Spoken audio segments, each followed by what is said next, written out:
ममता बनर्जी ने पश्चिम बंगाल के मामले में क्या किया है इस पीड़िता के, और ये आज कोर्ट ने पूछा, ये हम नहीं कह रहे हैं, ये कोर्ट ने पूछा कि प्रिंसिपल को आपने उसके खिलाफ क्या कार्रवाई की थी, अगली सुनवाई में बताइएगा। तब आज जाकर प्रिंसिपल को हटाया है और नए प्रिंसिपल वहां के लिए नियुक्त किए गए। ये सब कार्रवाई अभी तक आप इंतजार कर रहे थे कि कोर्ट आपको कहेगा तब आप करेंगे, और अब आप चिट्ठी लिख रहे हैं ये बताने के लिए कि देखिए भाई 90 रेप तो हर रोज देश में हो रहे हैं। ये समस्या है, लेकिन फिर इसके लिए ममता बनर्जी ने इस रेप का इंतजार क्यों किया? इस घटना पे सवाल उन पर उठ रहा है तो वो चिट्ठी लिख रही हैं। अब सुचेता जी, जब सुप्रीम कोर्ट में हियरिंग हुई तो सुप्रीम कोर्ट ने केवल कोलकाता रेप केस को नहीं बल्कि और भी रेप केस को भी डिस्कस किया था इसके पहले भी हियरिंग में। सवाल यहाँ पे दो है, एक कि हम क्या कानून ला सकते हैं, क्या इंस्टीट्यूशनल हॉस्पिटल में चेंजेस ला सकते हैं। तौसीफ जी ये गलत है, ये गलत जानकारी। तौसीफ जी गलत जानकारी मत दीजिए। सुप्रीम कोर्ट ने इससे पिछली हियरिंग में कौन से और रेप केसेस का जिक्र किया? तौसीफ जी ये गलत जानकारी मत दीजिए। It was specifically on Bengal rape and murder, Kolkata rape and murder पर ही बात की थी, किसी और केस पर नहीं बात की थी। आप कवर अप ना कीजिए, स्टॉप कवरिंग अप। नहीं तौसीफ बहुत हो गया कवर अप, बहुत कवर अप अभी भी कर रहे हैं आप बताइए किसी और प्रदेश में ऐसा हुआ है कि बाकायदा मुख्यमंत्री जो स्वास्थ्य मंत्री हैं उन्होंने इस तरह के लोगों को नियुक्त किया है जो बाकायदा जिनको एक्सेस है अंदर तक जाने की, जिनके बारे में पता चल रहा है कि वो साइकोपैथिक मर्डरर्स हैं, रेपिस्ट हैं? ममता बनर्जी ने एक ऐसा प्रिंसिपल है जिसके खिलाफ इस तरह के चार्जेस लगे हैं? आप बताइए प्रिंसिपल का जो है वहां पे कितने पहले से इल्जाम है, जो वहां पे डिप्टी सुपरिंटेंडेंट है उसने क्या इल्जाम लगाए थे? क्या ममता बनर्जी ने स्वास्थ्य मंत्री, कानून मंत्री, मुख्यमंत्री होने के नाते से उस पर क्या कार्रवाई की?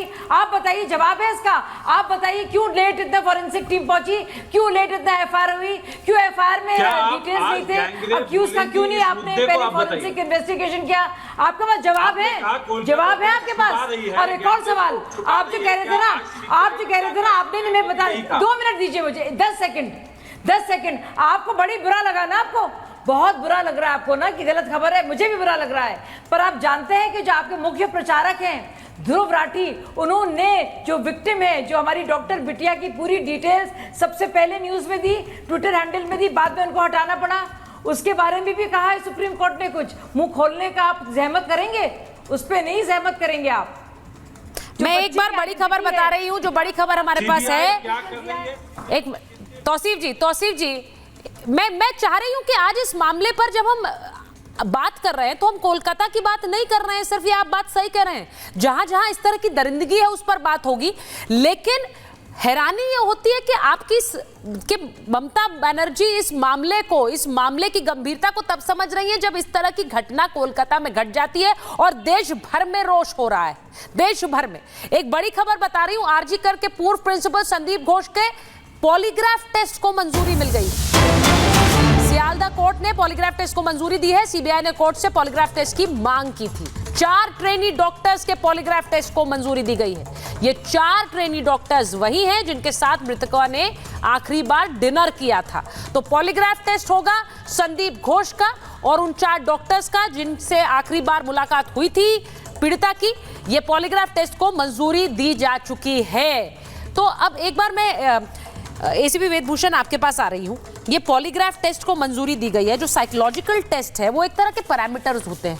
अब उससे जो कुछ निकल कर आए संजय रॉय के बारे में, क्योंकि उसका भी पॉलीग्राफ टेस्ट होना है, वो हैरान करने वाली डिटेल्स है उनके बारे में। जिस तरह मैंने बताया कि रेप और मर्डर के बारे में वो इतने आराम से बता रहा है जैसे उसे कोई फर्क नहीं पड़ा है। एक हार्डन्ड क्रिमिनल की तरह वो बिहेव कर रहा है। सुचरिता, ये तमाम जो केस है, यदि आप शुरुआत से देखेंगे जिस तरह से इसको पुलिस ने डील किया, वहाँ की सरकार ने डील किया, हॉस्पिटल एडमिनिस्ट्रेशन ने उसको डील किया, तो एक बहुत बड़ा सवाल पैदा करता है। जैसे माननीय सुप्रीम कोर्ट ने कहा कि 14 आवर्स की डिले जो एफआईआर रजिस्ट्रेशन के हुई है वो चौंकाने वाली है। मैं आपके कैमरामैन को यदि इस मर्डर पर ले जाता, जिस तरह से लड़की के साथ विभत्स व्यवहार हुआ, उसकी दोनों टांगें 90 डिग्री पर थी, आंखों से ब्लड आ रहा था, बॉडी का कोई पार्ट ऐसा नहीं था जहां से खून नहीं आ रहा हो, तो जाते ही कह देता आपका कैमरामैन कि ये कत्ल हुआ है। 14 घंटे का डिले और फिर उसके बाद में उसके माता पिता को तलाश करके उनके बयान पे मुकदमा दर्ज करना, यह अपने आप में हैरानी पैदा करता है कि डिले क्यों किया गया था, किसके कहने पे किया गया था, किसको इसका बेनिफिट मिलता। सबसे ज्यादा नुकसान हुआ है तो इस केस को डैमेज करने के लिए ये 14 आवर्स थे, क्योंकि उसमें पुलिस सो मोटो करने का एक प्रोविजन है पूरे हिंदुस्तान में, क्योंकि कानून पूरे हिंदुस्तान में लागू है, भारतीय नागरिक सुरक्षा संहिता और भारतीय साक्ष्य अधिनियम, जो तीनों कानून मेजर कानून है वो पूरे हिंदुस्तान में एक तरह से लागू होते हैं। तो इस तरह की जो इनऑर्डिनेट डिले थी, सुप्रीम कोर्ट ने उसको बहुत सीरियसली लिया है, क्योंकि वो तमाम जो एडमिनिस्ट्रेशन है वो कलकत्ता से दूर कहीं से कोई 100 किलोमीटर 500 किलोमीटर दूरी पर रेप नहीं था, वो बिल्कुल heart of the Calcutta city के अंदर एक बड़े हॉस्पिटल के अंदर रेप गया। जो भी पुलिस वाला वहां पर गया, ये उसकी जिम्मेदारी थी कि देन एंड देयर उसमें FIR होती, उसकी इन्वेस्टिगेशन की जाती। अब तमाम जो प्रोसीजरल चीजें हैं उसमें डिले हो सकती थी, मैं मानता हूं कि आप उसको अननेचुरल या नेचुरल मान रहे थे, पर यह बिल्कुल एक ओपन एंड शट केस था कि उसमें शुरुआत में ही एक मर्डर का केस दर्ज किया जा सकता, रेप बाद में डिसाइड हो जाता। हालांकि जो बॉडी जिस तरह से उसके कपड़े फटे हुए थे, इंजरीज थी, उसके प्राइवेट पार्ट से खून आ रहा था, वो भी इशारा करता है कि रेप भी हुआ है मर्डर के साथ साथ। तो ये शुरुआती है, अभी जो पॉलीग्राफ और एक नार्को एनालिसिस टेस्ट की बात हो रही है, एक इन्वेस्टिगेशन की चीजें, एक प्रोसीजरल चीजें हैं, पर जो शुरू में जो लैप्स हुए उसमें सरकार की जिम्मेदारी है और पुलिस की जिम्मेदारी है, पुलिस की जिम्मेदारी फिक्स हो और ना केवल पुलिस की जिम्मेदारी फिक्स हो, ठीक है, जिम्मेदारी फिक्स होना चाहिए, ठीक, वो भी पुलिस कमिश्नर की काम नहीं, ठीक है, नीचे वाले अधिकारियों को जिम्मेदार ठहराने से नहीं। कमिश्नर साहब मुझे नहीं पता लगा कि इतना बड़ा रेप हो गया और तमाम मीडिया उस पर डिस्कस कर रही है, मुझे नहीं पता। 14 घंटे बाद बात कह रहे हैं उस बात को थोड़ा सा, जैसा आपने कहा कि जो नीचे वाले अधिकारी हैं उन पर गाज गिरे, ये नहीं है, जो सीनियर अधिकारी हैं। और इसीलिए कल मैंने महाभारत में पुलिस कमिश्नर के रोल की बात की थी, पुलिस कमिश्नर की जो एक तरह से एक भूमिका है। और तौसीफ जी, पुलिस कमिश्नर पर सवाल तो खुद सिर्फ बीजेपी नहीं, अब तो कांग्रेस पार्टी भी उतार रही है। अधीर रंजन कह रहे हैं कि उनका पॉलीग्राफ टेस्ट करा दीजिए जिससे सच्चाई सामने आए। तो इसमें इतनी कॉम्प्लिकेशंस हैं इस केस में, कोई विश्वास नहीं कर पा रहा है कि हायर अप्स के मिली भगत या उनके इसमें इस पूरे कवर अप में कोई रोल नहीं है, कोई भागीदार ही नहीं है। लोग खुलकर सवाल उठा रहे हैं अब तो। तौसीफ जी, और भी तौसीफ जी, तौसीफ जी, जिनको कमिश्नर लाया जा सकता है, सर प्लीज तौसीफ जी से पूछा मैंने सवाल, उनको टेम्परेरी हटा ले। तौसीफ जी, देखिए सुचित्रा जी, देखिए कोलकाता पुलिस शक के घेरे में पहले दिन से है। पेरेंट्स की मांग थी, डॉक्टर्स की मांग थी, और वहां पे जो प्रोटेस्ट कर रहे थे उन लोगों की मांग थी कि CBI लाया जाए। ममता बनर्जी ने पहले दिन कहा कि मैं CBI के खिलाफ नहीं हूं, मुझे 7 दिन का टाइम दो, लेकिन हाईकोर्ट ने 2 दिन के तीसरे दिन में ही ये ऑर्डर सुना दिया कि CBI को दे दो। तो कोलकाता पुलिस से इन्वेस्टिगेशन CBI के पास चला गया। अब CBI कोलकाता पुलिस को बुलाए, अरेस्ट करे, फांसी में चढ़ाए, कोलकाता पुलिस आपके सामने हाजिर है। सवाल उठता है कि CBI क्या कर रही है? CBI, अगर कोलकाता पुलिस ने कुछ गड़बड़ किया, CBI बुला ले। अभी अजीत चौधरी बोल रहे हैं कि कमिश्नर को बुला ले, तो CBI नोटिस भेज दे, कमिश्नर को बुला ले पॉलीग्राफ, लेकिन प्लीज करवाइए। CBI जो चाहे करे, इंसाफ दिलाइए, राजनीति ना करे। CBI जो है बीजेपी के इशारे पे काम ना करे। आप जो है इंसाफ दिलाइए।